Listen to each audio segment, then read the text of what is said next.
everyone, it's Wednesday's guided reading lesson. So yesterday you should have listened to chapter 1 of Crindle Cracks. And today we're thinking about some of the vocabulary that we see in that chapter.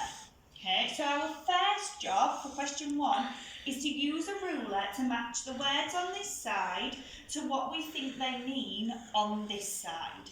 Okay, so the first word is casting. And the sentence in the story is, all the week before, Ruskin Splinter's school, St George's, had been casting its end-of-year play. What could that mean? So have a look at the options and match it up really nicely with a ruler. The next word is remained.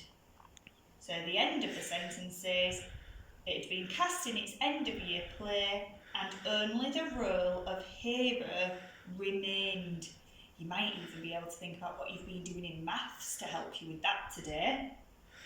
Our next word is rehearsing. So it says, as soon as Ruskin woke up, he stared at the photographs of famous actors that were stuck on his walls. Ruskin wanted to be a famous actor when he grew up and started rehearsing lines from the play. What could that mean? Have a look at your options and match it up. The next one is reflection. He looked at his reflection in the mirror above the sink. Match it up with the option you think. And the last one is saucers. So it says he had a striped green and white t-shirt that made his arms look like twigs, and glasses with lenses so thick his eyes appeared the size of saucers. So what could that be? If there's any of these that you're struggling with, match up the ones you know and then see what you've got left at the end and match those ones up. Okay.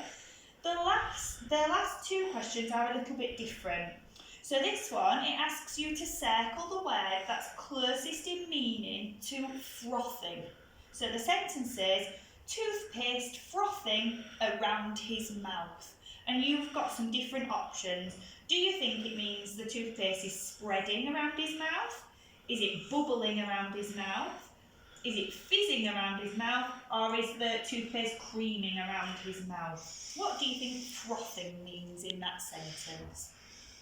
And number 3, you need to look at the sentence below and copy one word into the lines of your guided reading book that means towers.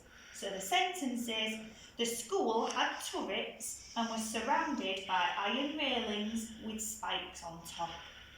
What word in that sentence could mean towers?